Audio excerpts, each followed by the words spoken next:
सुप्रभात बच्चों। आज हम अपने दिन की शुरुआत एक अच्छे थॉट से करेंगे।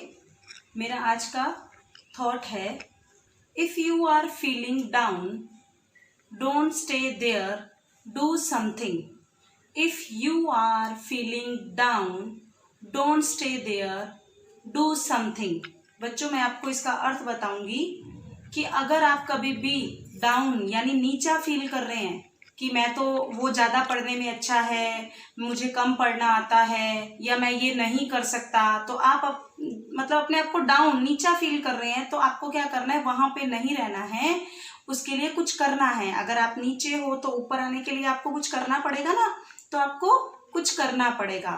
और एक चीज और, जैसा मैंने अपने पिछले पार्ट में आपको बताया था, एक शब्द दिया था मैंने और आपको मुझे वो व्हाट्सएप करना था, ठीक है। तो कुछ बच्चों ने किए व्हाट्सएप, लेकिन आज एक दूसरा शब्द देने वाली हूं। वो दूसरा शब्द है उपस्थित। बच्चों, उपस्थित का क्या अर्थ होता है वो आपको मुझे व्हाट्सएप करना है, लेकिन इस उपस्थित का मैं आपको एक वाक्य बना कर देती हूं। आज कक्षा में 30 में से 28 छात्र ही उपस्थित हैं। आज कक्षा में 30 में से 28 छात्र उपस्थित हैं। तो आपको मुझे उपस्थित का अर्थ भेजना है, ठीक है। और आज हम करेंगे पुनरावर्तन। कौन से चैप्टर का? वाक्य। हमने पहले क्या पढ़ा? वर्ण। वर्ण मैंने आपको बताया, वर्ण दो प्रकार के होते हैं, स्वर और व्यंजन। और वर्णों के मेल से हमने क्या बनाया था? शब्द बनाया था। बहुत सारे शब्द बनाए ना। और अब हम शब्दों के मेल से क्या बनाने वाले हैं? क्या बनता है शब्दों के मेल से? शब्दों के मेल से वाक्य बनते हैं। लेकिन जिस तरह से शब्दों के का सार्थक वर्ण होने चाहिए, यानी कि वर्णों के सार्थक मेल को शब्द कहते हैं, ठीक उसी तरह जो शब्द है उसका भी सार्थक अर्थ यानी वाक्य जो है उसका अर्थ निकलना चाहिए। आपने शब्द लिखे लेकिन उस वाक्य का कोई अगर अर्थ नहीं है तो वो वाक्य नहीं कहलाएगा। तो आज हम अपनी मुख्य बातें पढ़ेंगे। शब्दों के क्रमबद्ध मेल को वाक्य कहते हैं। क्रमबद्ध यानी एक शब्द के बाद कौन सा दूसरा शब्द आना चाहिए, उसका जो जगह है उसकी वो ठीक होनी चाहिए। ऐसा नहीं कि आपने पहला वाला बाद में लिखा और दूसरा वाला पहले लिख दिया, तो वो गलत हो जाएगा। इसके लिए मैं आपको अभी थोड़ा सा एक उदाहरण देती हूँ। वाक्य के दो भाग होते हैं, उद्देश्य और विधेय। वाक्य के कितने भाग होते हैं? दो, उद्देश्य और विधेय। अभी उद्देश्य क्या है? उद्देश्य यानी जिसके बारे में बात कही जाए।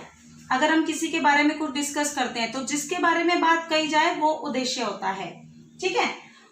जिसके बारे में बात कही जाए वह उद्देश्य कहलाता है।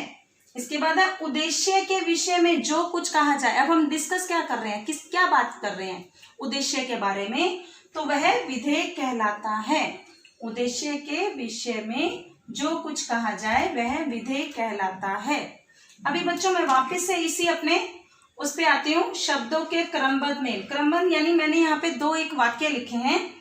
श्याम तेज दौड़ता है। श्याम तेज दौड़ता है, आपको इसका अर्थ पता चल रहा है कि श्याम तेज दौड़ रहा है या उसको भागना बहुत तेज आता है, ठीक है। लेकिन अगर मैं ऐसे लिख दूं, तेज है श्याम दौड़ता, देखो वही शब्द लिए मैंने, लेकिन मैंने उनका क्रमबद्ध यानी कि सही क्रम नहीं है उनका, कि पहले क्या आना चाहिए, पहले श्याम आना चाहिए, फिर तेज, फिर दौड़ता, फिर है। अगर हम उसका क्रम बदल देंगे तो वो वाक्य नहीं बनेगा, उस वाक्य का कोई अर्थ नहीं होगा, ठीक है बच्चों। अभी मैंने यहाँ पे दो वाक्य लिखे, उसमें से मैं आपको बताऊंगी श्याम तेज दौड़ता है। उद्देश्य क्या है, किसके बारे में बात हो रही है? श्याम के बारे में। तो जो श्याम है वो क्या है? उद्देश्य है। और श्याम के बारे में क्या बात हो रही है कि वो तेज दौड़ता है, तो ये जो मैंने सर्कल किया ये है विधेय। ठीक उसी तरह दूसरे वाक्य में पूजा गीत गाती है, किसके बारे में बात हो रही है? पूजा के बारे में। और पूजा के बारे में क्या बात हो रही है? वह गीत गाती है, जिसको मैंने सर्कल किया वो विधेय है, ठीक है। मैं एक बार फिर से आपको बताती हूँ। शब्दों के क्रमबद्ध मेल को वाक्य कहते हैं। वाक्य के दो भेद होते हैं, उद्देश्य और विधेय।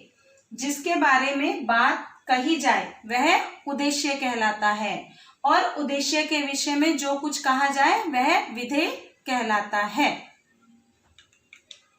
बच्चों अब हम एक्सरसाइज करेंगे। एक्सरसाइज ख, दिए गए वाक्यों में से उद्देश्य और विधेय अलग कीजिए। वाक्य दिए हुए हैं उसमें से आपको उद्देश्य और विधेय अलग करने हैं। पहला वाक्य है धरती गोल है। किसके बारे में बात हो रही है? धरती के बारे में बात हो रही है और जिसके बारे में बात हो रही होती है वो उद्देश्य कहलाता है। तो यहाँ पे धरती क्या है? उद्देश्य। धरती क्या है? उद्देश्य। और धरती के बारे में क्या बात हो रही है कि धरती गोल है, तो जो गोल है वो क्या है? विधेय। गोल है। उसी तरह आम मीठा है। आम मीठा है किसके बारे में बात हो रही है? आम के बारे में। तो जो आम है वो उद्देश्य और मीठा है विधेय। बच्चों इसी तरह आपको दो वाक्य और बनाने हैं। कोई भी वाक्य अपने मन से बनाओ और उसमें उद्देश्य और विधेय आपको खुद से बताना है कि उद्देश्य कौन सा है और विधेय कौन सा है। जिस तरह से आप इंग्लिश में पढ़ते हैं सब्जेक्ट और प्रेडिकेट, तो ठीक उसी तरह आपको दो इस वाक्य बनाने हैं। ओके बच्चों, अपनी तरफ से। और वो भी मुझे आपको नोटबुक में लिख कर दिखाने हैं कि हमने ये दो वाक्य बनाए हैं। ओके, ये आपको नहीं लिखना है, जो एक्स्ट्रा दो वाक्य दे रही हूँ वही लिखने हैं। उसके बाद शब्दों को सही क्रम में लिखकर वाक्य बनाओ। शब्दों का सही क्रम यानी आप देख रहे हैं, यहाँ पे मैं आपको पढ़ के बताती हूँ। पहला वाक्य अच्छी है मेरी माँ बहुत। पहले तो ये क्या वाक्य है? आपको इसका अर्थ समझ में आ रहा है? नहीं। तो अभी इसका हम क्रम सही तरह से करेंगे। तो पहले क्या आएगा? मेरी माँ बहुत अच्छी है। क्या आएगा? मेरी माँ बहुत अच्छी है। उसके बाद दूसरा है पौधों को देता है माली पानी। तो ये भी वाक्य नहीं है। अब इस वाक्य को हम सही क्रम में लिखेंगे। माली पौधों को पानी देता है। माली पौधों को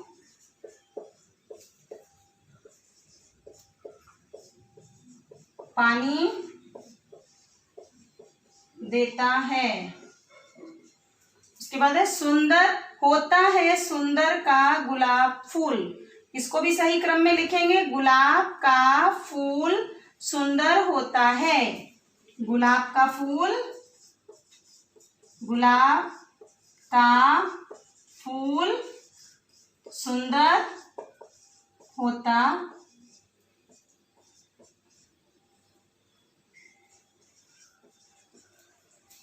तो बच्चों इस तरह से आपको जो वाक्य है वो क्रमबद्ध में लिखना है। ठीक है, ये जो सारी एक्सरसाइज है ये आपको लिखनी नहीं है, सिर्फ इसके दो वाक्य आपको मुझे उद्देश्य और विधेय बताने हैं। ओके बच्चों।